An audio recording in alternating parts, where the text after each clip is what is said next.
Twin daughters kidnapped. She begs millionaire CEO ex-husband to pay ransom. He refuses. We have your daughters. The words hit Sophia Chun-Wellington like a physical blow as she gripped her phone with trembling hands. Emma and Grace are safe for now, but that depends entirely on you following our instructions exactly. Please, I'll do anything. Just don't hurt them. $2 million. 48 hours. No police, no FBI, no tricks. Just money. I don't have that kind of money. I can't possibly. Then find someone who does. Or you'll never see your daughters again. The line went dead, leaving Sophia staring at her phone in a modest Queens apartment, knowing there was only one person in the world who could save her children. The millionaire ex-husband who had already made it clear he considered her and their daughters inconvenient expenses from his past life. 30 minutes later, Marcus Wellington sat in his Manhattan penthouse, listening to his ex-wife's desperate plea with cold calculation. Marcus, please. They have Emma and Grace. The kidnappers want $2 million in 2 days, or they'll... Not my problem, Sophia. They're your daughters. They're your responsibility now. You wanted full custody, remember? This isn't about custody. This is about saving our children's lives. My children live with me in safety and security. Your children apparently live somewhere dangerous enough to get kidnapped. That's a choice you made. What Marcus didn't know was that Sophia was recording every word of their conversation. What he also didn't know was that his refusal to save his own daughters would be broadcast to the world within hours, destroying everything he'd built his identity on. But most importantly, what he didn't know was that 12-year-old Emma and Grace Wellington were far smarter than anyone gave them credit for, and they had been planning for exactly this kind of betrayal for months. Have you ever watched someone reveal their true character when innocent lives hung in the balance? Have you seen what happens when money becomes more important than family, when calculation replaces compassion? Today's story will show you how one man's refusal to save his own children exposed him as a monster, and how 2 brilliant 12-year-olds orchestrated the most shocking revenge ever captured on camera. But here's what makes this story absolutely incredible. The kidnapping wasn't what it seemed, the ransom wasn't what it appeared, and the real villain wasn't who everyone thought it was. If you're ready for a story about the lengths a mother will go to save her children, about the intelligence of kids who refuse to be victims, and about how cruelty always finds a way to destroy itself, hit that like button right now. And make sure you're subscribed to Lux Love Chronicles, because this story will show you that sometimes justice comes from the most unexpected sources. To understand the man who would refuse to pay ransom for his own daughters, you need to understand how Marcus Wellington built his empire and what he was willing to sacrifice to maintain it. Marcus hadn't been born wealthy.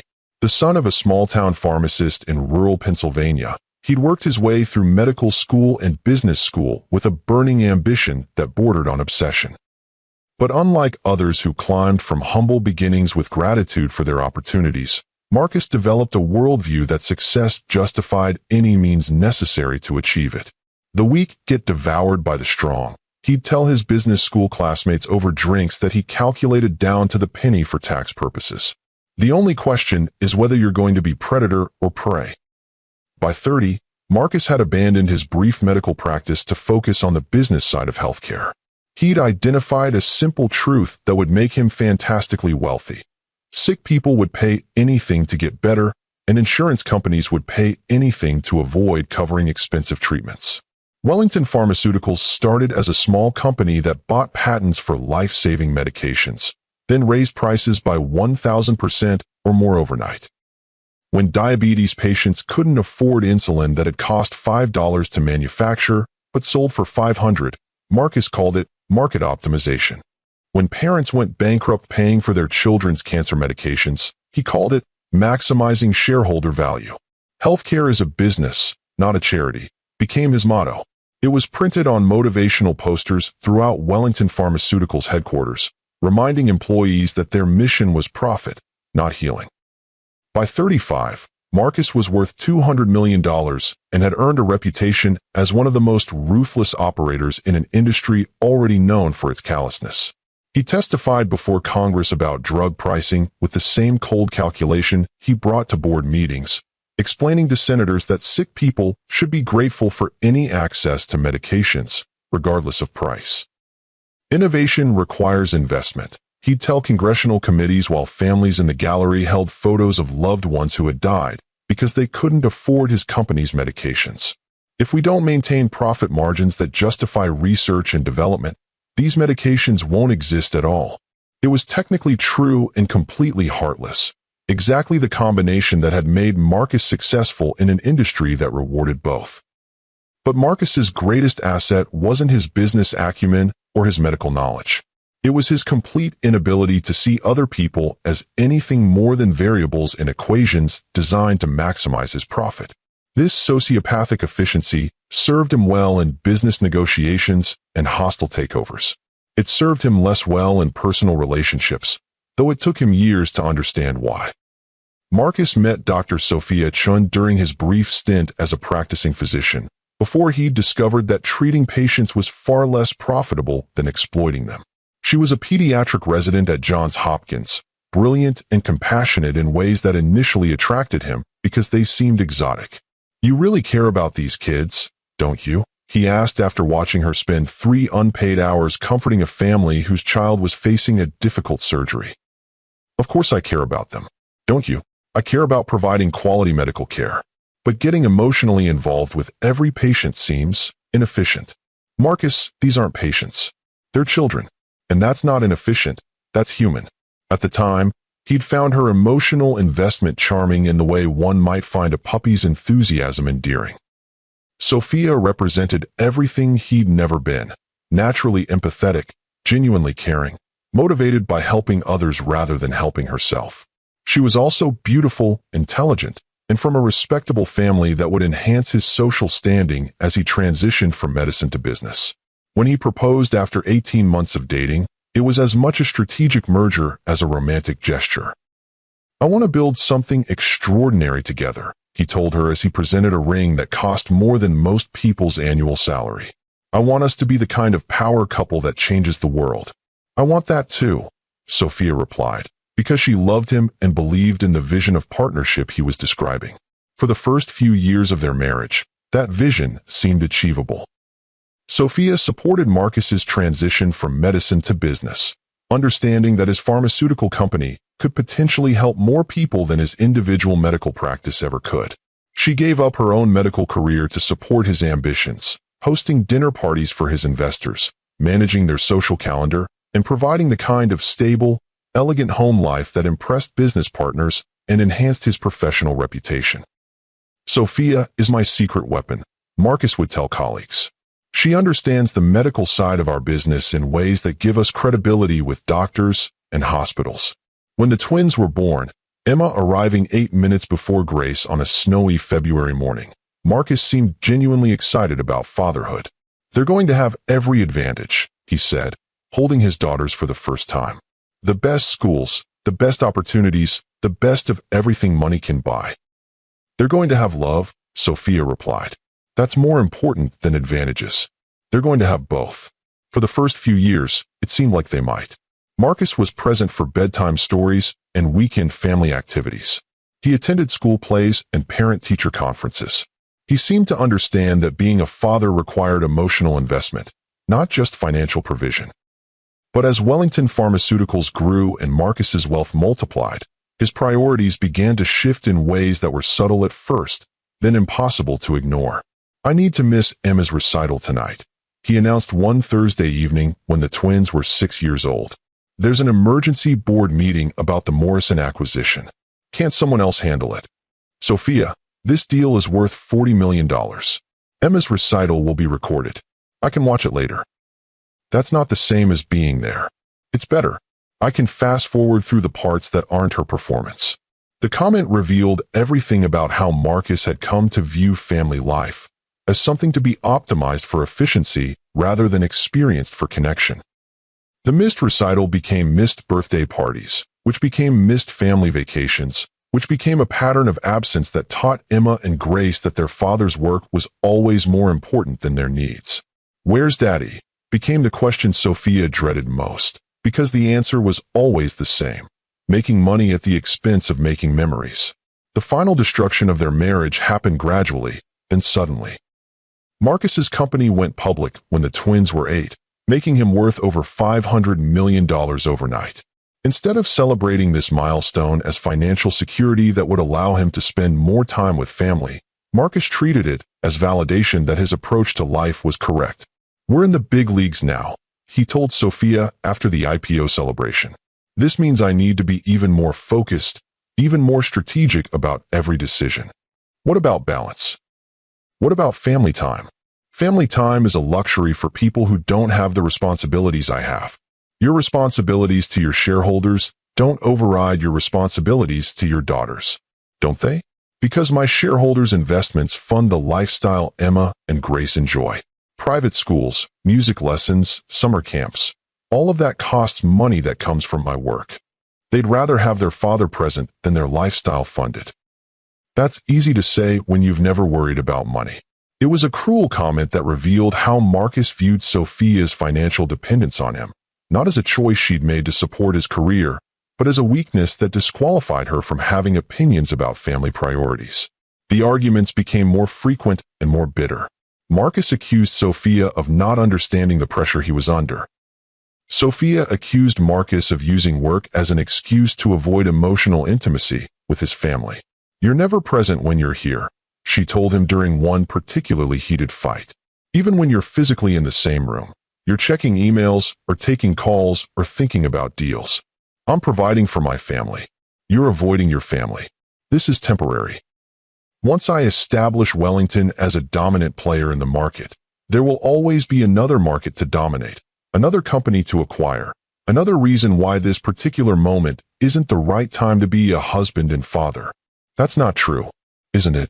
When was the last time you had a conversation with Emma or Grace that wasn't about their grades or their schedules? When was the last time you asked them how they're feeling, what they're thinking, what they're worried about? Marcus couldn't answer because he couldn't remember. Somewhere in his climb to the top of the pharmaceutical industry, he'd stopped seeing his daughters as people and started seeing them as dependents, expensive ones who required financial support but not emotional investment. The divorce proceedings were brutal, even by the standards of high-net-worth separations. Marcus hired the most expensive divorce attorneys in the state and fought every aspect of Sophia's requests as if they were hostile takeover attempts. "She wants 50% of everything," he told his lead attorney, Richard Blackstone, as if this was an outrageous demand rather than standard divorce law. "She's entitled to half the marital assets, Marcus. She supported your career for 15 years. She didn't build this company. She didn't negotiate the deals. She didn't take the risks. She raised your children and managed your household while you built your empire. That's partnership. That's what wives are supposed to do." The final settlement gave Sophia a fraction of what she was legally entitled to, but she'd been so exhausted by Marcus's scorched earth tactics that she'd accepted less just to escape the marriage. She got their modest suburban home, a monthly support payment that barely covered the twins' expenses, and primary custody with Marcus having visitation rights every other weekend. "You'll regret this," Marcus told her the day she signed the papers. "You'll never find anyone who can provide for you and the girls the way I did. I don't want someone to provide for me, Marcus. I want someone to love me. Love doesn't pay for college tuition. Love shows up for school plays and soccer games. Money is a poor substitute for presence." 3 years later, Marcus was worth $800 million and felt vindicated in every choice he'd made. His company was one of the most profitable in the pharmaceutical industry. He owned properties on 4 continents, and he was regularly featured in business magazines as a model of entrepreneurial success. He was also profoundly alone, though he told himself that was a choice rather than a consequence. His relationship with Emma and Grace had become purely transactional. Expensive gifts at Christmas and birthdays, luxury vacations during his custody weekends, and private school tuition payments that he considered generous despite their representing less than he spent on his wine collection. "Are you happy, Daddy?" Emma had asked him during one of their scheduled visits to his penthouse. "I'm successful, sweetheart. That's more important than happy." "Why?" "Because success takes care of everyone in the family. Happiness is just a feeling. But feelings matter. Feelings don't pay bills." It was exactly the kind of response that had taught his daughters their father valued money more than their emotional well-being. It was also the kind of response that would come back to haunt him when they needed him most, and he chose calculation over compassion one final, fatal time. Tuesday, October 15th started like any other school day in the modest Queens neighborhood where Sophia had rebuilt her life after the divorce. Emma and Grace Wellington, now 12 years old and in 7th grade, walked the familiar 6 blocks from their public school to their mother's small apartment, backpacks heavy with homework and heads full of typical preteen concerns. The twins had grown into remarkable young women despite, or perhaps because of, their complicated family situation. Emma was the more outgoing of the two, quick with jokes and fiercely protective of anyone she perceived as vulnerable. Grace was quieter, more analytical, with an almost eerie ability to read people's motivations and predict their behavior. Both girls were honor students who had learned to navigate between two completely different worlds. Their mother's modest but warm home in Queens, where love was abundant but money was carefully managed, and their father's sterile luxury penthouse in Manhattan, where every material want was satisfied but emotional connection was as rare as their father's presence. "Do you think Dad will actually come to the science fair this time?" Emma asked as they walked past the bodega where Mrs. Kim always had a smile and sometimes a free piece of candy for neighborhood kids. "He said he would," Grace replied, though her tone suggested she wasn't holding her breath. "He said he'd come to my piano recital too, and your soccer championship, and Mom's birthday dinner." "I know. So why do we keep believing him?" Grace considered this with the seriousness she brought to all questions about their father. "Because believing is easier than accepting that he doesn't care as much as we wish he did." It was a remarkably mature insight for a 12-year-old, born from years of watching their father prioritize everything except his children. They were 3 blocks from home, discussing whether to stop at the library to work on their joint science project about pharmaceutical ethics, a topic they'd chosen specifically to try to connect with their father's work, when the black van pulled up beside them. Everything happened quickly and professionally. 2 men in ordinary clothes approached from different angles, one distracting the girls with questions about directions while the other moved into position behind them. "Excuse me, do you know how to get to the subway station?" the first man asked in perfectly normal, unaccented English. "It's 2 blocks that way," Emma replied politely, pointing east while Grace instinctively stepped closer to her sister. "Thanks. Hey, aren't you the Wellington twins?" The question should have been a warning, but it wasn't unusual for people to recognize them. Their father's business success had made the family name familiar in certain circles, and the bitter divorce had been covered in local media. "Yes," Emma said, still trying to be polite despite Grace's obvious discomfort. "Your dad's Marcus Wellington, the pharmaceutical guy?" "Yes. Thought so. You girls need to come with us." The second man moved swiftly, and within seconds both girls found themselves being guided firmly, but not roughly, toward the open van door. The entire interaction took less than 30 seconds and appeared to casual observers like adults helping children with something routine. "Let us go," Grace said loudly enough to attract attention, but not screaming in a way that would suggest panic. "Everything's fine," the first man said in a voice meant to reassure any passersby. "Your mom sent us to pick you up. There's been a family emergency." It was the perfect lie, reasonable enough to explain the girls' obvious reluctance, while urgent enough to justify the hurried departure. Emma and Grace found themselves in the back of the van, not tied up or restrained, but clearly unable to leave. The interior was clean and ordinary, like a contractor's work vehicle, with no obvious signs that it was being used for kidnapping. "Are you going to hurt us?" Emma asked with the directness that was her trademark. "Not if everyone does what they're supposed to do," replied the man who seemed to be in charge. He was middle-aged, professionally dressed, and spoke like someone accustomed to running meetings rather than committing crimes. "What do you want?" "We want your father to pay attention to something important." "Our father doesn't pay attention to us." "Why would he pay attention to you?" The man looked surprised by Grace's matter-of-fact response. "He'll pay attention to this." "You don't know our father very well," Emma said. "The last time Mom called him about an emergency, he said it wasn't his problem anymore. This is different." "How?" "Because this time, there are consequences if he doesn't respond." The girls exchanged a look that their kidnappers didn't understand, but would later wish they had. Emma and Grace had been preparing for exactly this kind of situation for months, ever since Grace had overheard a conversation between their parents about threats Marcus had been receiving related to his business practices. Hidden in Emma's backpack was a small recording device they'd bought with their allowance money. Sewn into the lining of Grace's jacket was a GPS tracker they'd ordered online.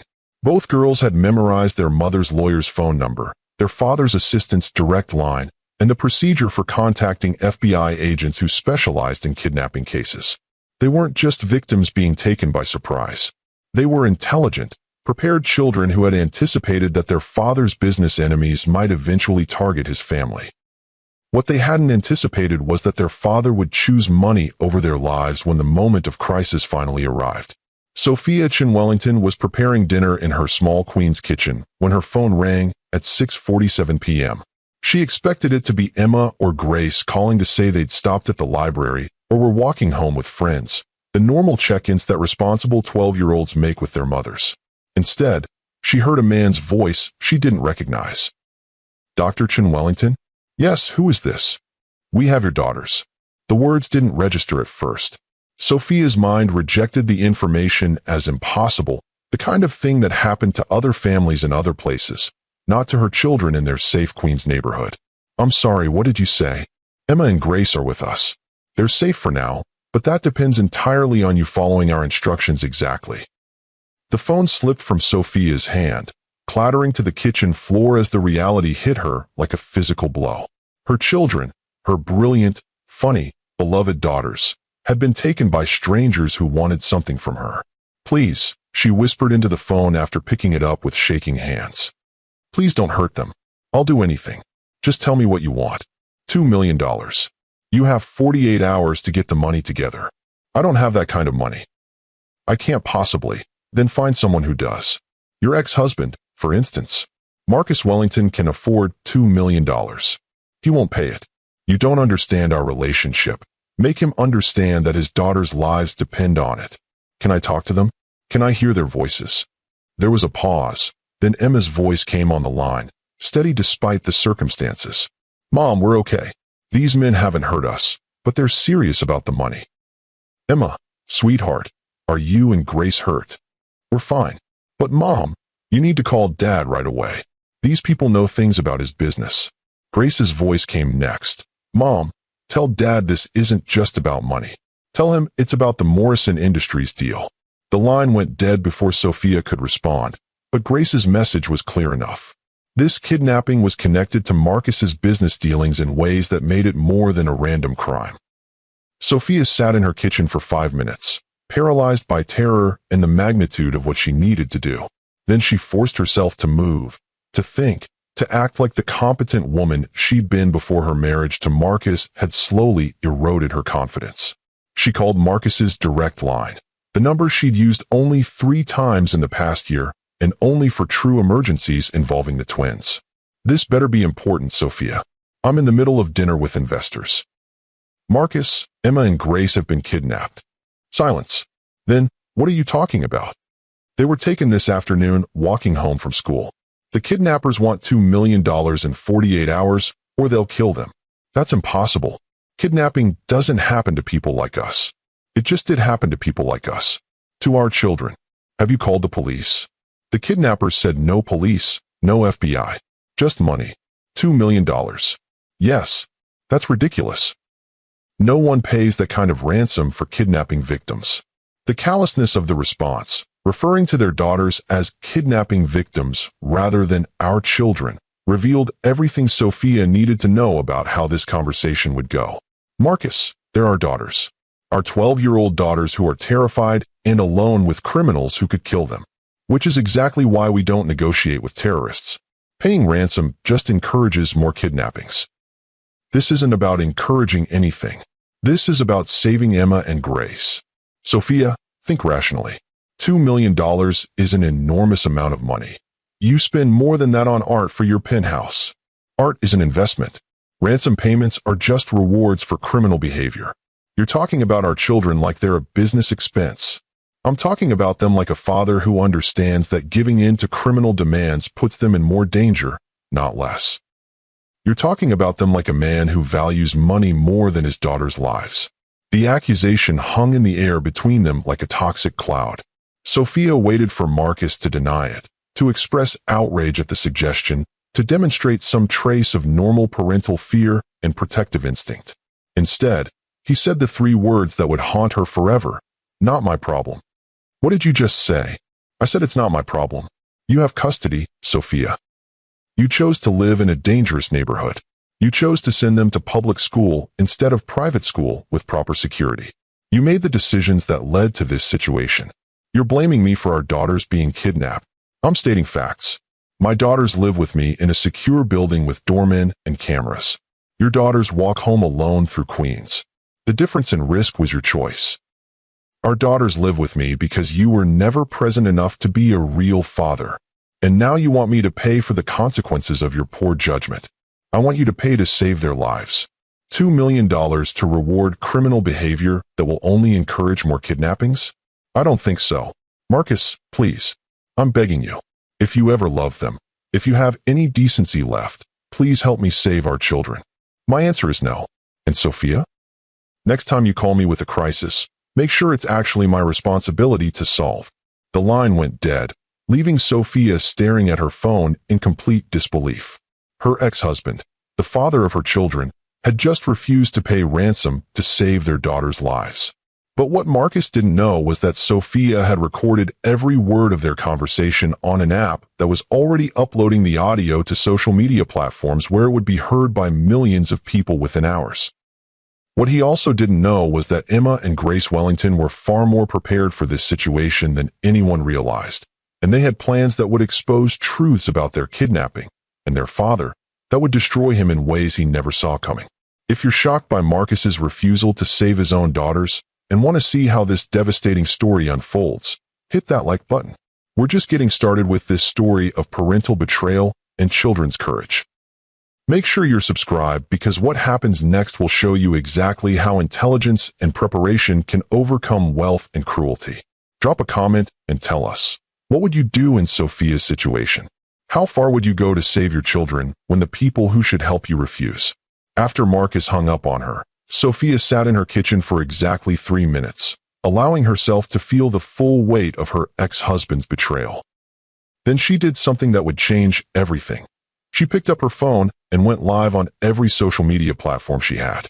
"My name is Sophia Wellington, and 47 minutes ago, my 12-year-old twin daughters Emma and Grace were kidnapped," she began, her voice steady despite the tears streaming down her face. "The kidnappers are demanding $2 million in ransom, and I just got off the phone with their father, my ex-husband Marcus Wellington, the pharmaceutical CEO worth $800 million. She held up her phone, playing the recorded conversation for her growing audience. "Not my problem," Marcus's voice echoed through the live stream, followed by his cold calculation about risk and responsibility. The comments section exploded immediately. He said, "What about his own daughters? This man is a monster. Someone please tell me this isn't real. How can a father refuse to save his children?" Within 20 minutes, Sophia's live stream had been shared across TikTok, Twitter, Instagram, and Facebook. Major news outlets picked up the story within an hour. Hashtag Save Emma and Grace started trending globally. "I have 36 hours left to raise $2 million, Sophia continued, her desperation raw and real. "I've already sold my car, my jewelry, everything of value I own. I've called every friend, every family member, every colleague from my medical career. I'm still $1.8 million short." The livestream viewer count climbed past 100,000, then 500,000, then 1 million people watching a mother beg for help to save her children while their billionaire father refused to open his wallet. "These are Emma and Grace," Sophia said, holding up recent photos of her daughters. "They're honor students. They volunteer at the local animal shelter. Emma wants to be a marine biologist, and Grace wants to be a civil rights lawyer. They're kind, brilliant, beautiful girls who don't deserve to die because their father values money more than their lives." Donations began pouring into the GoFundMe account Sophia had hastily created. $5, $50, $500 from strangers around the world who were horrified by Marcus's callousness and moved by a mother's desperation. But even with thousands of people contributing, the total was climbing slowly. After 4 hours of viral sharing and global outrage, the fundraiser had reached only $347,000, still more than $1 million short, with less than 32 hours remaining. Meanwhile, Marcus Wellington was learning what it felt like to be the most hated man in America. Marcus first learned about Sophia's livestream from his head of public relations, Jennifer Park, who called him at 11:30 p.m. with panic in her voice. "Marcus, we have a crisis. A major, potentially company-ending crisis." "What kind of crisis?" "Your ex-wife's livestream about your daughter's kidnapping has gone viral. 8 million views and climbing. Every major news outlet is covering it. The audio of you refusing to pay ransom is being played on repeat across every platform." "She recorded me?" "That's illegal." "Actually, it's not. New York is a one-party consent state. And even if it were illegal, that's not our problem right now. Our problem is that you've become the face of wealthy male sociopathy." Marcus pulled up social media on his phone and immediately understood the scope of the disaster. His name was trending worldwide, but not in a good way. Hashtag Marcus Wellington is a monster had over 2 million posts. Someone had created a compilation video of his worst quotes from the phone call, set to heartbreaking music and photos of Emma and Grace. The business implications were immediate and devastating. Wellington Pharmaceuticals' stock price had dropped 18% in after-hours trading. 3 major clients had already issued statements reassessing their partnerships with the company.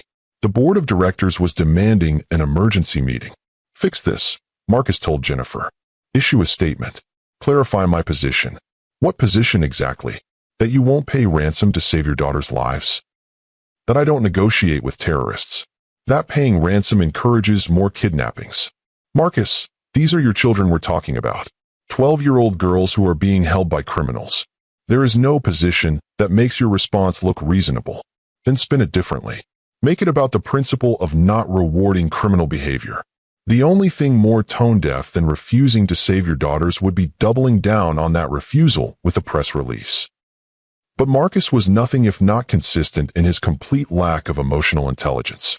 Against Jennifer's advice, he authorized a statement that would complete his public destruction. Marcus Wellington stands firm in his belief that negotiating with criminals endangers more families in the long term. While this situation is personally difficult, paying ransom money only encourages more kidnappings and puts other children at risk. Mr. Wellington hopes for his daughter's safe return, but cannot in good conscience reward criminal behavior that could lead to more such incidents. The statement was released at midnight and immediately became one of the most ratioed press releases in social media history. The comments were savage. "This man just called his daughter's kidnapping personally difficult, like it's a scheduling conflict. He's more concerned about encouraging kidnappings than saving his own children. Someone worth $800 million won't pay $2 million to save his daughters." Evil doesn't even cover this. Major media outlets eviscerated both Marcus and his statement. CNN ran a segment titled, "When Wealth Becomes Inhumane, The Marcus Wellington Story." Fox News, typically sympathetic to successful businessmen, called his response morally bankrupt. The New York Times editorial board published a piece called "The Price of Greed: How One Man's Cruelty Exposed the Moral Bankruptcy of Extreme Wealth." Late-night talk show hosts had a field day. Saturday Night Live wrote an entire sketch about a billionaire who calculates the cost-benefit analysis of saving his own children. The sketch ended with the characters saying, "Sorry kids, the numbers just don't add up." But the most damaging coverage came from an unexpected source, Marcus's own employees. Dr. Sarah Kim, who had worked for Wellington Pharmaceuticals for 8 years, posted a viral TikTok video from inside the company's headquarters.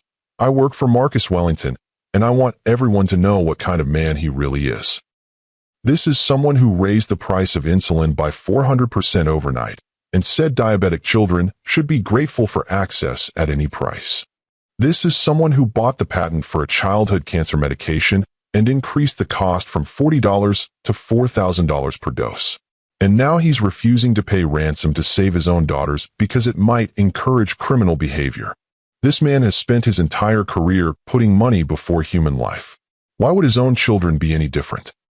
The video was viewed 12 million times in 6 hours and prompted a flood of similar testimonies from current and former Wellington Pharmaceuticals employees, painting a picture of a CEO whose callousness towards sick children was perfectly consistent with his callousness toward his own daughters. By morning, Marcus Wellington had become the most universally despised person in America. Protesters gathered outside Wellington Pharmaceuticals headquarters holding signs reading, "Save Emma and Grace," and "Money can't buy decency." The company's stock price had dropped 38%, wiping out billions in shareholder value. But Marcus's public destruction was nothing compared to what his daughters were planning for him. While the world raged at their father's cruelty and their mother desperately tried to raise ransom money, Emma and Grace Wellington were putting into action a plan they'd been developing for months. The twins weren't typical 12-year-olds. Growing up between two worlds, their mother's modest but loving home and their father's cold luxury had forced them to develop sophisticated survival skills at an unusually young age. They'd learned to read adult emotions, to understand power dynamics, and to plan for contingencies that most children never have to consider. Grace, in particular, had an almost uncanny ability to analyze people's motivations and predict their behavior. She'd known for months that their father's business practices were making enemies, and she'd overheard enough conversations between their parents to understand that those enemies might eventually target Marcus's family. "We need to be prepared," she told Emma 6 months earlier after overhearing Sophia on the phone with a lawyer, discussing security concerns related to Marcus's business dealings. Prepared for what? For someone trying to use us to hurt Dad? Or for Dad not caring enough to protect us when it happens? Emma had initially thought Grace was being paranoid. But as they spent more time observing their father's complete emotional detachment during their custody visits, she'd begun to understand that Grace's fears were entirely rational. So they'd prepared. They'd bought small recording devices and GPS trackers with their allowance money. They'd memorized important phone numbers and emergency procedures. They'd even practiced staying calm under pressure by role-playing various crisis scenarios. Most importantly, they'd installed secret recording apps on their phones that uploaded audio directly to cloud storage accounts their parents didn't know about. Now, sitting in the back of their kidnapper's van, the twins were implementing their plan with remarkable calm. "Are you getting all this?" Emma whispered to Grace, tapping her phone to indicate the recording app was running. "Everything," Grace whispered back, "including the conversation they had before we got in the van." What the twins had recorded was explosive, a detailed conversation between their kidnappers about who had hired them and why. The Morrison Industries people want Wellington destroyed. The lead kidnapper, a man named Robert Chun, no relation to Sophia, had told his partner.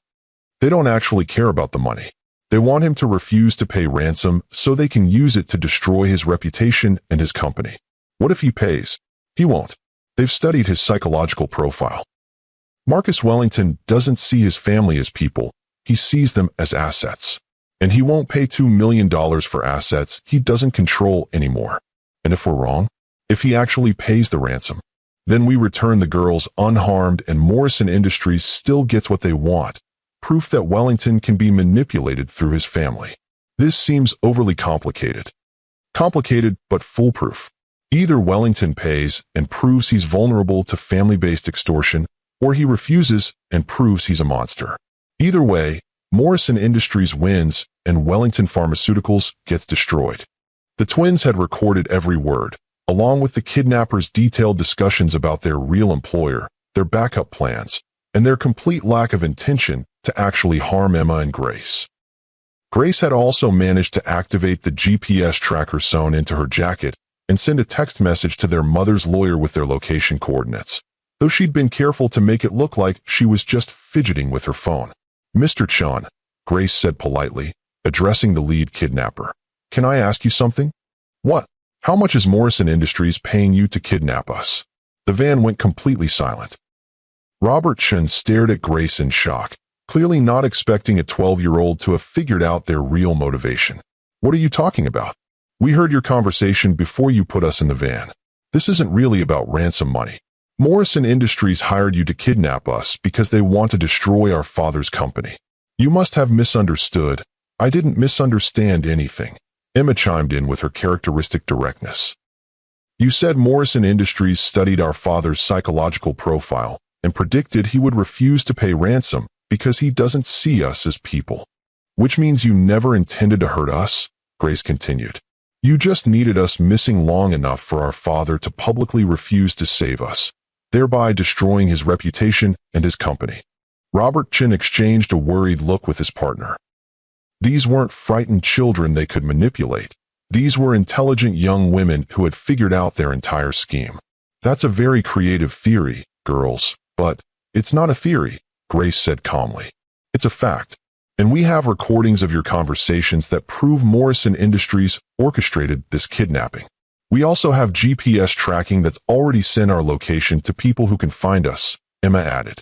So you might want to reconsider your plan. The kidnappers were beginning to realize they had dramatically underestimated their victims. But the twins weren't finished. Mr. Chun, we have a proposition for you, Grace said with the same tone she might use to negotiate a group project at school. What kind of proposition?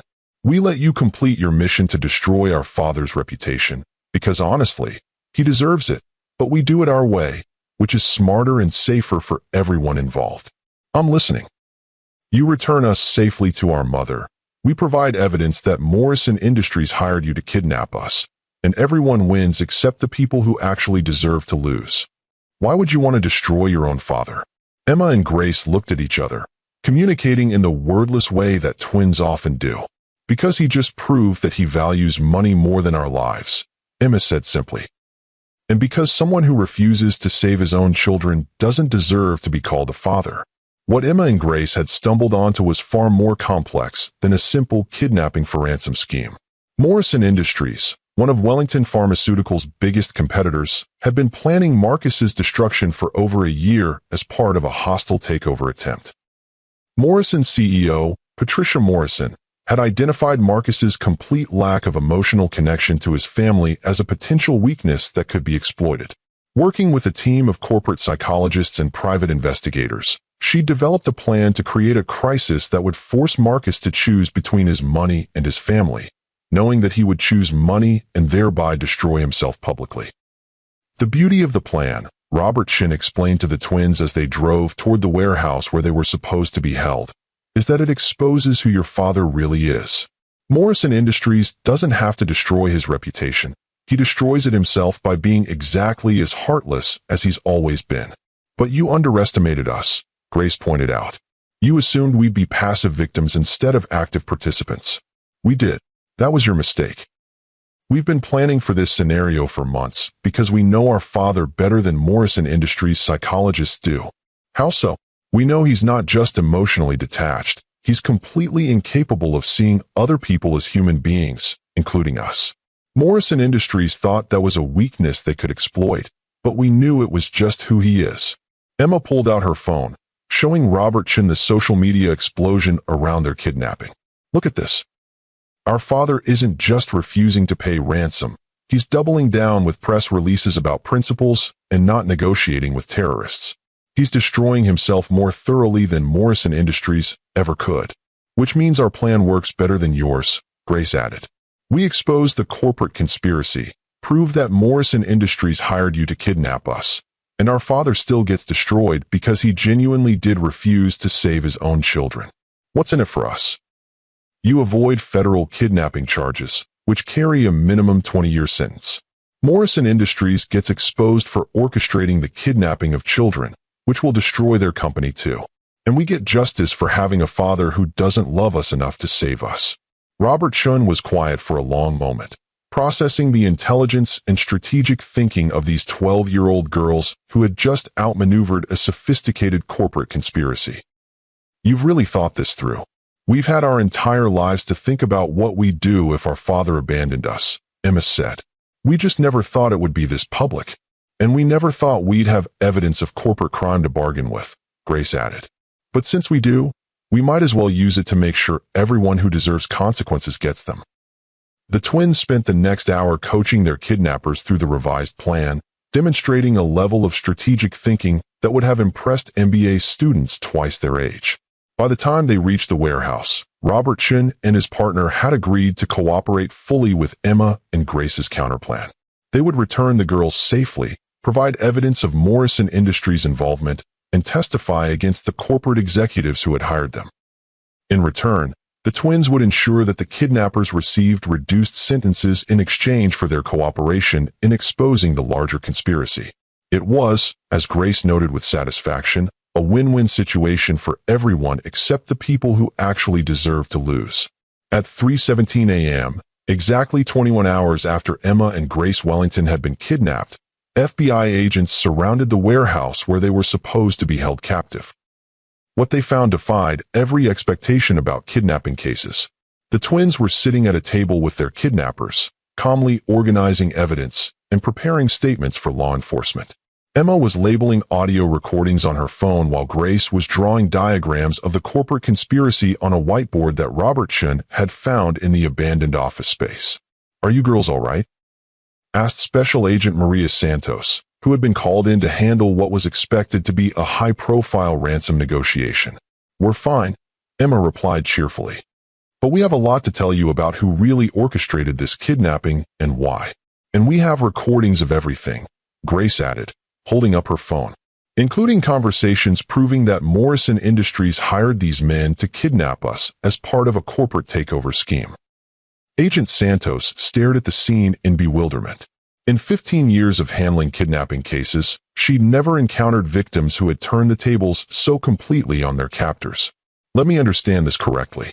You were kidnapped, but you've somehow gathered evidence against the people who hired your kidnappers." "We've been preparing for this scenario for months," Grace explained matter-of-factly. "We knew our father's business practices made enemies, and we knew he wouldn't prioritize our safety over his financial interests. So when it actually happened, we were ready," Emma continued. "We had recording devices, GPS tracking, and a plan for exactly this situation. And it turns out our kidnappers are actually decent people who were hired under false pretenses by Morrison Industries executives," Grace added. "They thought they were participating in corporate espionage, not child endangerment." Agent Santos looked at Robert Chun, who nodded grimly. "Everything they're saying is true. I have documents, recordings, and payment records proving that Morrison Industries CEO Patricia Morrison hired us to stage this kidnapping. The plan was to force Marcus Wellington to choose between paying ransom and maintaining his financial principles," Emma explained. "Morrison Industries psychologists predicted he would refuse to pay, thereby destroying his reputation and making their hostile takeover easier. What they didn't predict was that we would figure out their scheme and use it to expose the corporate conspiracy while still achieving their goal of destroying our father's reputation." Agent Santos was taking notes frantically, trying to keep up with revelations that were rewriting everything she thought she knew about the case. "So Morrison Industries orchestrated your kidnapping as part of a corporate takeover?" "Yes, but our father's response was genuinely his own choice," Grace clarified. "Morrison Industries manipulated the situation, but Marcus Wellington really did refuse to pay ransom to save his own daughters. That part wasn't staged. Which means both our father and Morrison Industries are guilty of crimes," Emma added. "Corporate conspiracy and child endangerment for Morrison Industries, and, well, being a terrible father isn't illegal, but it should be." The twins' evidence was overwhelming and meticulously organized. They had recordings of the kidnappers discussing their real employers, documents showing payments from Morrison Industries to Robert Chen's consulting firm, and even photographs of Morrison Industries executives meeting with the kidnappers to plan the operation. "This is the most comprehensive evidence package I've ever seen from kidnapping victims," Agent Santos admitted. "You girls have essentially solved this case yourselves." "We had help," Grace said generously, gesturing toward Robert Chun. "Mr. Chun has been very cooperative once he understood that Morrison Industries lied to him about the nature of this operation. They told us this was corporate espionage designed to gather information about Wellington's business practices," Robert Chun explained.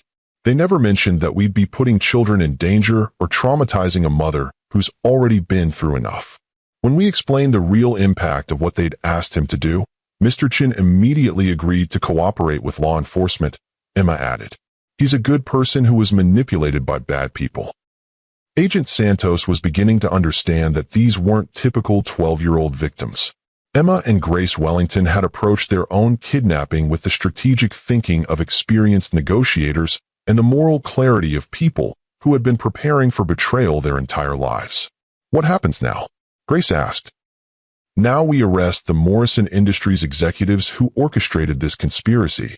We work out reduced sentences for the kidnappers who are cooperating with our investigation, and we reunite you with your very worried mother.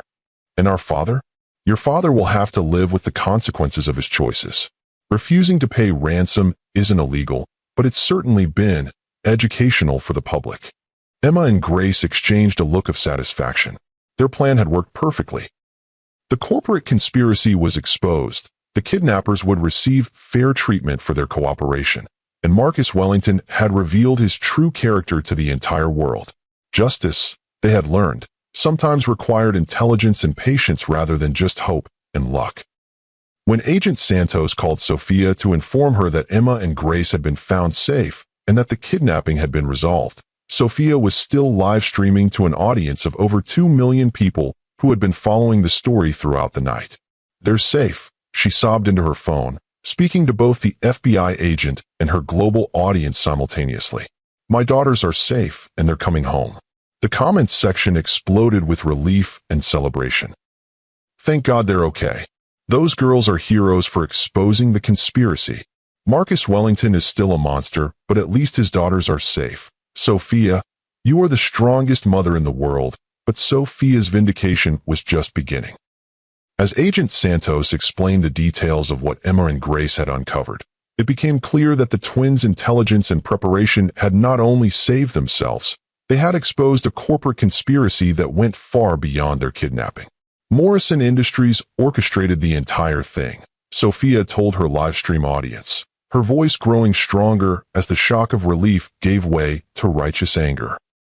"They hired criminals to kidnap my daughters as part of a corporate takeover scheme. They used my children as weapons in a business war."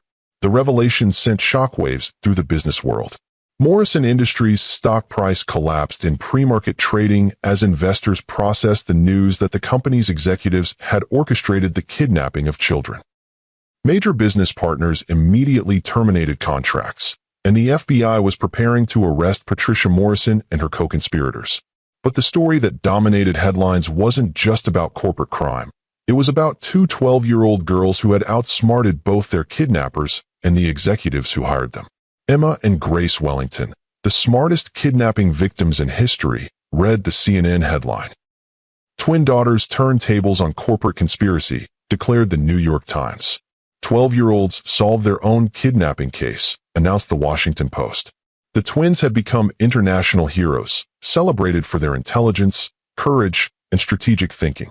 Their story was being taught in crisis management courses and used as an example of how preparation and clear thinking could overcome even sophisticated criminal conspiracies.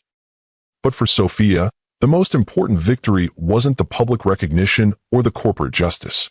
It was the knowledge that her daughters had survived not just a kidnapping, but the revelation that their father was exactly as callous as they had always suspected.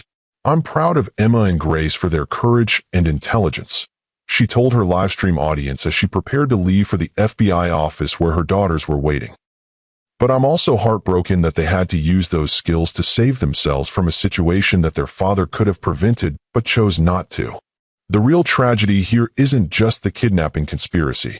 It's that my daughters learned they can't depend on their father to protect them when they need him most. That's a lesson no child should have to learn, especially not in such a public and traumatic way."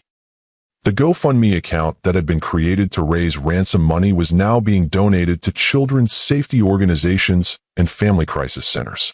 Over $4 million had been raised from people around the world who had been moved by Sophia's desperation and inspired by her daughter's courage. But the most meaningful support came from an unexpected source: Wellington Pharmaceuticals employees who were organizing to remove Marcus from the company he had built. "We can't work for a man who refuses to save his own children," Dr. Sarah Kim announced in a video that was shared across all company communication channels. "Marcus Wellington has proven that he values money over human life, including the lives of his own daughters. We demand his immediate resignation and the installation of leadership that reflects basic human decency." The employee revolt was swift and comprehensive. By morning, over 80% of Wellington Pharmaceuticals staff had signed a petition demanding Marcus's removal. The board of directors, already facing massive shareholder lawsuits and regulatory investigations, had no choice but to act. Marcus Wellington's empire was crumbling not because of external attacks, but because he had revealed himself to be so fundamentally lacking in human compassion that even his own employees couldn't stomach working for him. Marcus Wellington woke up on the morning after his daughter's rescue to discover that he had lost everything that mattered to him, though it would take him several more hours to understand that what he considered everything had never actually mattered at all. His phone was buzzing with calls from lawyers, board members, and crisis management specialists, all delivering variations of the same message.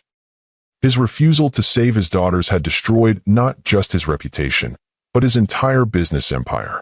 The board voted unanimously to remove you as CEO effective immediately, his lawyer, Richard Blackstone, informed him during an emergency conference call.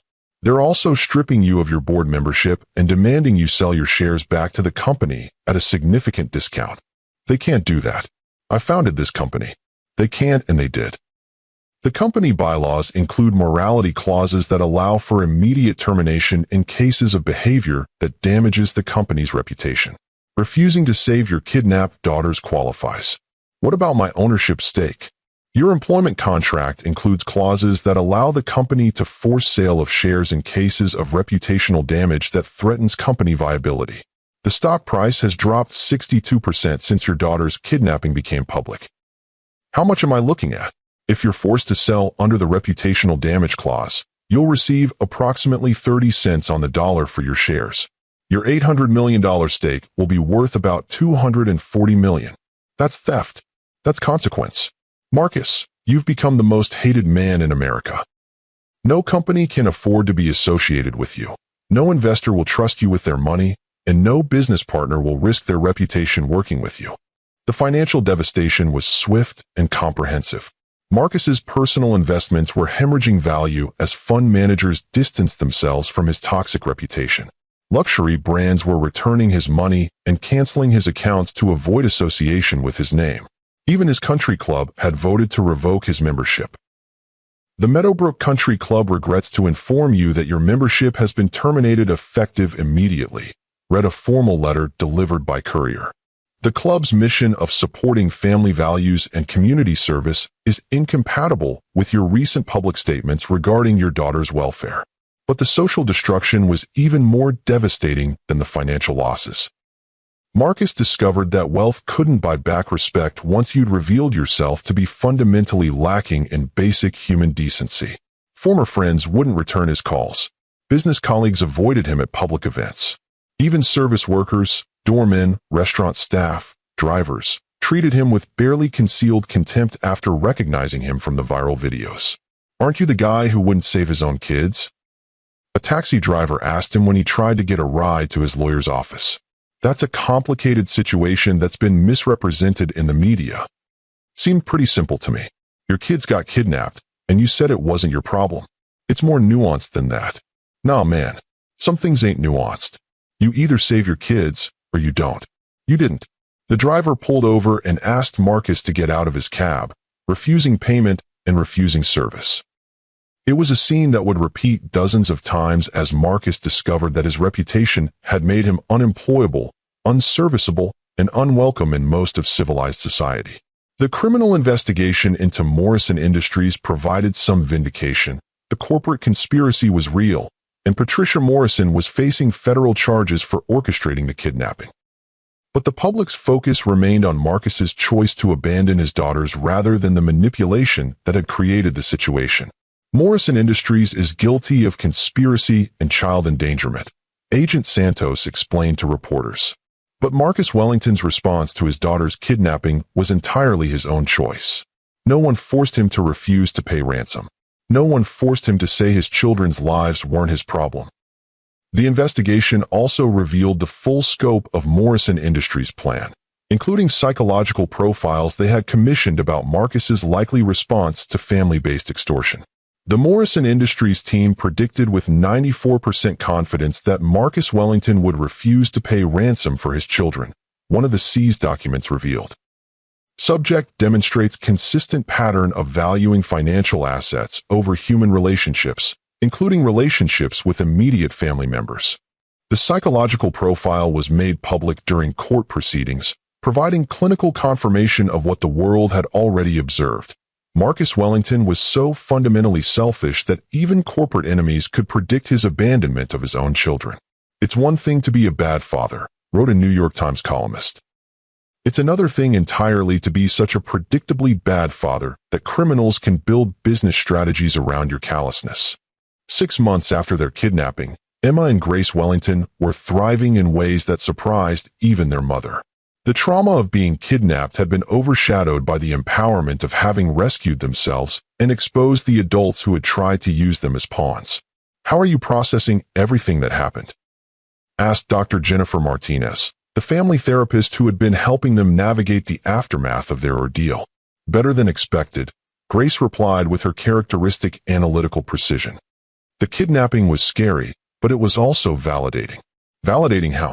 "It proved that our instincts about our father were correct. We'd been preparing for him to abandon us in a crisis, and when the crisis came, he did exactly what we expected." That sounds very mature for a 13-year-old. "Growing up with Marcus Wellington as a father teaches you to be mature quickly," Emma added. "We learned early that we couldn't depend on him for emotional support, so we learned to depend on each other and on Mom." The twins had indeed turned 13 in the months following their kidnapping, and their birthday celebration had been a stark contrast to previous years when Marcus would send expensive gifts but rarely attend in person. This year, Sophia had thrown them a party in their Queens apartment with their friends from school, homemade cake, and simple presents chosen with love rather than purchased with money. Emma and Grace had declared it the best birthday they'd ever had. "We realized that we prefer authentic love to expensive gifts," Grace explained to Dr. Martinez. "Our father never understood the difference." "Do you miss him?" The twins exchanged one of their wordless communications before Emma answered. "We miss the idea of having a father who loves us. But we don't miss Marcus Wellington specifically, because he never actually loved us in the first place." "How can you be so certain?" "Because people who love you don't abandon you when you need them most," Grace said simply. "And people who love you don't require media pressure to care about your welfare." The kidnapping had made Emma and Grace minor celebrities, featured in documentaries about child safety and intelligence. They had used their platform to advocate for other children in crisis situations, establishing a foundation that provided resources for kids whose parents had abandoned them emotionally or financially. The Wellington Twins Foundation for Abandoned Children had raised over $2 million in 6 months, funded by people who were inspired by the girls' resilience and determination to help others facing similar challenges. "We learned that having a bad father doesn't mean you're destined to have a bad life," Emma explained during a 60 Minutes interview that aired on the anniversary of their kidnapping. "It just means you have to be more creative about building the family and support system you need. Our biological father failed us," Grace added, "but our mother, our extended family, our friends, and even strangers who supported us during the crisis showed us what real love looks like." The twins had also maintained correspondence with Robert Chun, their former kidnapper, who was serving a reduced sentence in federal prison for his cooperation in exposing the Morrison Industries conspiracy. "Mr. Chun made a mistake, but he corrected it when he understood the real impact of his actions," Emma explained. "That's more than we can say for our father, who doubled down on his cruelty even after understanding the consequences." "We've learned that character isn't about never making mistakes," Grace added. "It's about what you do when you realize you've made a mistake." Mr. Chin took responsibility and helped expose the truth. "Our father blamed everyone except himself and refused to acknowledge that he'd done anything wrong." Their relationship with Marcus remained severed. He had made several attempts to contact them through lawyers and family court mediators, but the twins had consistently refused visitation or communication. "We don't hate him," Emma explained. "We just don't trust him. And we don't see any benefit to having someone in our lives who has proven that he'll abandon us whenever it's convenient for him. Maybe someday he'll become the kind of person who deserves to be our father," Grace added. "But that would require him to fundamentally change who he is, and we're not holding our breath." The transformation in Sophia's life had been as dramatic as the destruction of Marcus's empire. The mother who had once struggled to pay for her daughter's school supplies was now financially secure, professionally respected, and emotionally vindicated in ways she had never imagined possible. The GoFundMe account that had been created during the kidnapping crisis had raised over $4 million, far more than the original ransom demand. After covering their immediate needs and establishing college funds for Emma and Grace, Sophia had used the money to complete her medical training and open a clinic specializing in family crisis intervention. The Chun Wellington Family Crisis Center provided free medical care, legal assistance, and counseling services to families dealing with emergency situations. It was funded by ongoing donations from people around the world who had been moved by Sophia's story and inspired by her daughter's courage. But the support we received during our crisis proved that kindness and generosity are more powerful than wealth and selfishness. Do you have any regrets about how public your family's situation became? No regrets about the publicity. If our story helps other families recognize manipulation and abandonment, if it helps other children prepare for the possibility that their parents might fail them, then the public attention was worth it. What about Marcus? Do you have any contact with him now? None. And that's his choice, not mine. He's never apologized for abandoning his daughters. He's never acknowledged that his response was inappropriate. He's never even asked how Emma and Grace are doing emotionally after their ordeal. Do you think he's capable of change? I think anyone is capable of change but Marcus would have to want to become a fundamentally different person, and I don't see evidence that he has that kind of self-awareness or motivation. The legal aftermath of the kidnapping had provided additional vindication for Sophia.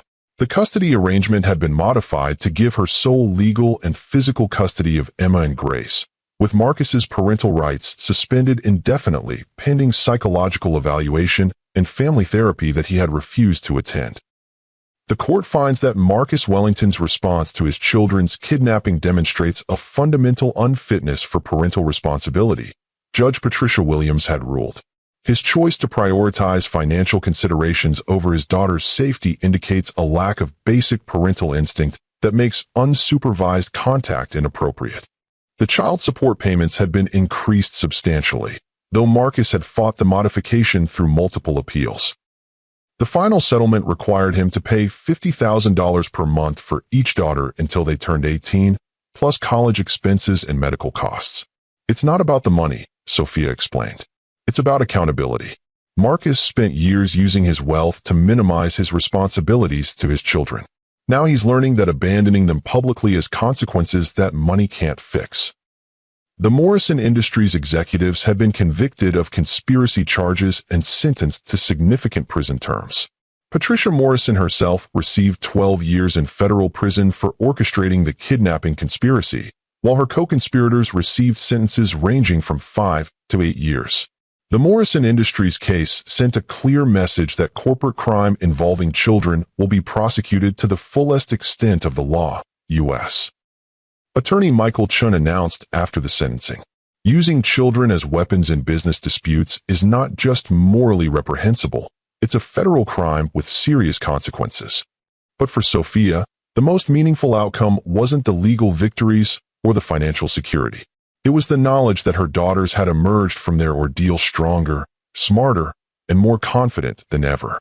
Emma and Grace taught me something important during their kidnapping, she reflected. They showed me that intelligence and preparation are more powerful than wealth and connections. They survived and thrived because they were smart, not because they were privileged. And they exposed the truth because they were brave, not because they were protected by money or status. Those are lessons that will serve them well throughout their lives, regardless of their father's failures. 2 years after the kidnapping that destroyed his life, Marcus Wellington sat in a modest apartment in Newark, New Jersey, working as a consultant for small pharmaceutical companies that were willing to overlook his reputation in exchange for his technical expertise. The man who had once commanded a billion-dollar empire now earned a fraction of his former income, while living under an assumed name to avoid the public recognition that had made his life unlivable in Manhattan. His forced sale of Wellington Pharmaceutical stock had left him with approximately $200 million, still wealthy by any reasonable standard, but a devastating financial blow for someone accustomed to controlling vast resources. More importantly, his reputation had made it impossible to invest that money in any meaningful way. No legitimate investment firm will work with you, his financial advisor had explained. Your name is toxic in business circles. Any company associated with you faces immediate public backlash and investor flight. Marcus had tried to rehabilitate his image through charitable giving and public apologies, but the efforts had backfired spectacularly. A $10 million donation to children's safety organizations had been rejected and returned with a public statement that the organizations cannot accept money from someone who abandoned his own children in crisis. His attempt to give a televised interview explaining his misunderstood position on ransom payments had become a viral sensation for all the wrong reasons, with viewers mocking his continued attempts to justify his abandonment of Emma and Grace.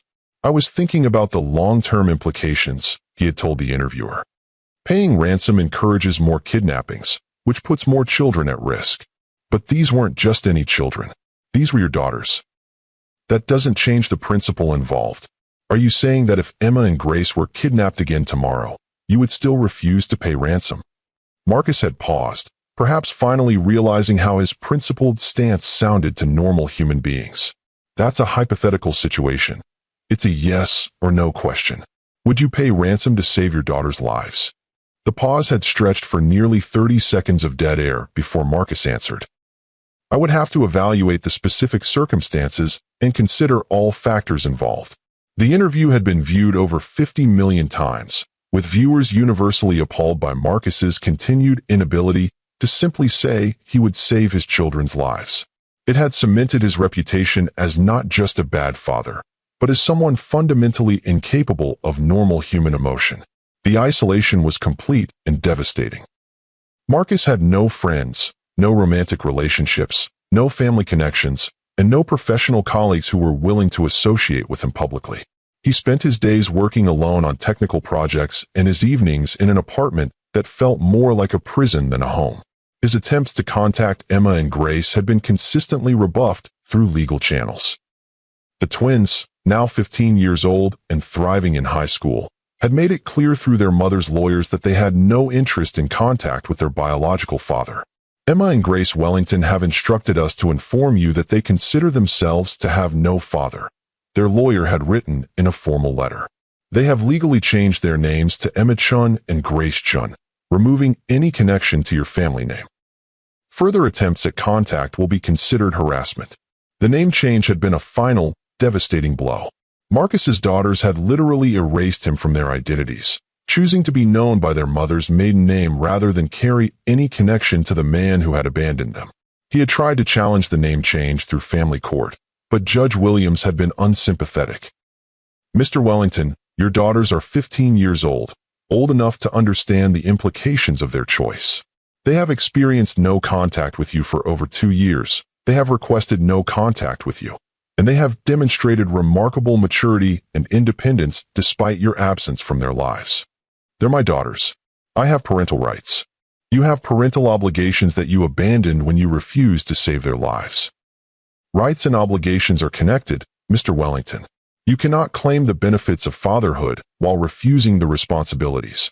I never abandoned my obligations. You told their mother that their kidnapping was not your problem. That's the definition of abandoning parental obligations." Marcus had appealed the decision, but every court that reviewed the case reached the same conclusion. A man who would abandon his children in crisis had forfeited any claim to their love, respect, or legal connection. Now, sitting alone in his Newark apartment, Marcus finally understood what he had lost. Not just money or reputation or business success, but the only relationships that could have given his life meaning. Emma and Grace had grown up to become remarkable young women despite his absence, honor students, accomplished athletes, volunteer workers who used their experience to help other children in crisis. Their success and happiness was a daily reminder that they were better off without him. Sophia had rebuilt her life into something meaningful and purposeful, using their family's trauma to help other families in crisis. She had found love again with a pediatric surgeon who understood that presence was more important than wealth, who showed up for school events and family dinners and ordinary moments that Marcus had never valued. The family he had destroyed had rebuilt itself without him, stronger and happier than it had ever been when he was part of it. His absence had been a gift to them, though it had cost him everything that might have made his own life worth living. Marcus Wellington had gained the whole world and lost his soul. And unlike the biblical warning, there was no redemption available for purchase, No amount of money that could buy back the love he had abandoned when his daughters needed him most. He was exactly what he had always been, a man who valued everything except the things that actually mattered. The only difference was that now the whole world knew it, and there was no going back. 5 years later, Dr. Emma Chen stood at the podium of the United Nations Youth Assembly, addressing delegates from around the world about children's rights and family crisis intervention. At 20 years old, she was the youngest person ever invited to give a keynote address to the assembly, recognized globally for her work in child advocacy and crisis psychology. 5 years ago, my sister and I were kidnapped as part of a corporate conspiracy designed to manipulate our father, she began, her voice clear and confident. We survived that ordeal not because of wealth or privilege, but because we had prepared for the possibility that the adults in our lives might fail us. The most important lesson we learned wasn't about stranger danger or personal safety. It was about the difference between people who love you conditionally and people who love you unconditionally. In the audience, Grace Chun, now a freshman at Harvard Law School, smiled proudly at her twin sister. Grace had chosen to focus on family law and corporate accountability, inspired by their own experience with adults who used children as weapons in business disputes. Unconditional love shows up when you need it most, Emma continued. It doesn't calculate costs or weigh benefits. It doesn't abandon you when helping becomes inconvenient or expensive. Conditional love, by contrast, always comes with a price tag. It's available when it's easy, absent when it's difficult, and it teaches children that their worth depends on someone else's assessment of their value. Sophia Chin Park sat in the front row with her husband David, the pediatric surgeon who had become the father figure Emma and Grace had never had from their biological parent. David had been present for every important moment in the twins' lives for the past 4 years: graduation ceremonies, college applications, dating advice, and ordinary family dinners that Marcus had never valued. The global community has a responsibility to protect children from adults who would use them as pawns in business disputes, custody battles, or personal vendettas, Emma continued. But more than that, we have a responsibility to teach children that they are worthy of love and protection regardless of their utility to the adults in their lives. My sister and I survived our ordeal because we had one parent who taught us we were valuable simply for being her daughters, and because we had each other. Every child deserves that foundation of unconditional love. After Emma's speech, the Chun Park family gathered for dinner at a small restaurant near the United Nations building. It was the kind of ordinary family celebration that Marcus Wellington had never understood the value of. No expensive wine or exclusive venues. Just people who loved each other sharing a meal and celebrating one member's success. I'm proud of both of you, Sophia told her daughters as they reviewed the day's events. Not just for your accomplishments, but for the women you've become despite the challenges you've faced. We had good teachers, Grace replied, squeezing her mother's hand. You showed us what real love looks like. And David showed us what a real father looks like, Emma added, smiling at her stepfather. Someone who shows up not because he has to, but because he wants to. David, who had never had biological children of his own, had found in Emma and Grace the family he'd always wanted. More importantly, he had given them the consistent, reliable, loving father figure they'd needed to heal from their biological father's abandonment. Family isn't about biology, he reflected. It's about commitment. About choosing to love someone every day, especially when it's difficult. The conversation was interrupted by Grace's phone buzzing with a news alert. She glanced at it and showed the screen to her family. Marcus Wellington arrested for securities fraud, the headline read. Former pharmaceutical CEO charged with insider trading and tax evasion. The family read the article in silence. Marcus's attempts to rebuild his wealth through questionable investments had finally caught up with him. Facing the possibility of federal prison, he had apparently tried to contact Emma and Grace through their college administration offices, hoping they might provide character testimony for his sentencing hearing. The university forwarded his request to us, Emma said quietly. He wants us to speak on his behalf at his trial. What did you tell them? That we have no comment about a man who's been absent from our lives for 5 years. Do you think we should help him? Grace asked, though her tone suggested she already knew the answer. Help him how? Sophia replied. By lying about our relationship with him? By pretending he's been a present, loving father when he abandoned us in our most vulnerable moment. He made his choices, Emma said simply. He chose money over his children, business over family, reputation over relationships.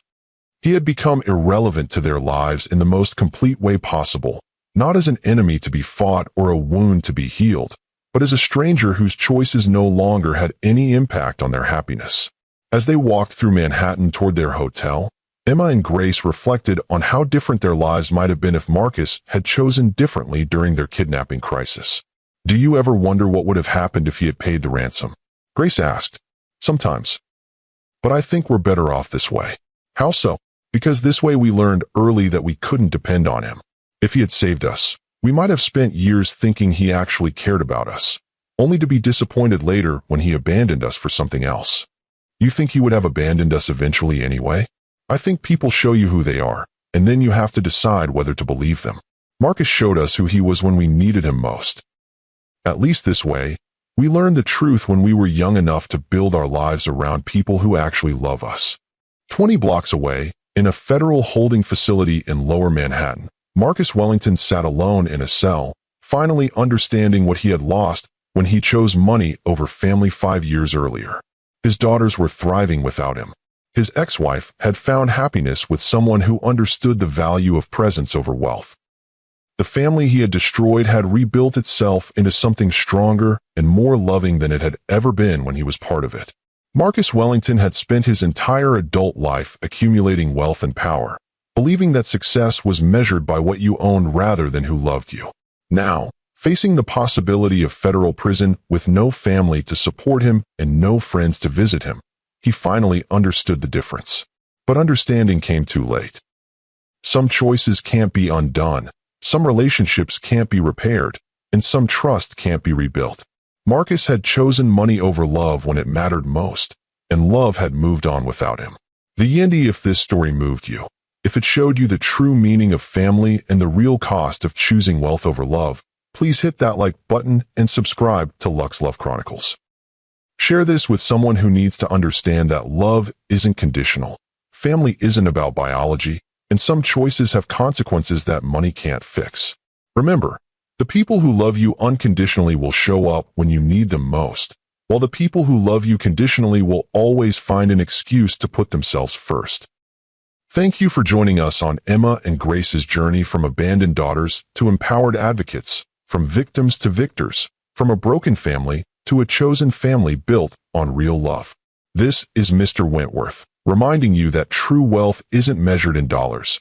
It's measured in the people who would sacrifice everything to keep you safe, and who you would sacrifice everything to protect in return. Until next time, choose love over everything else. Because in the end, love is the only thing that actually matters.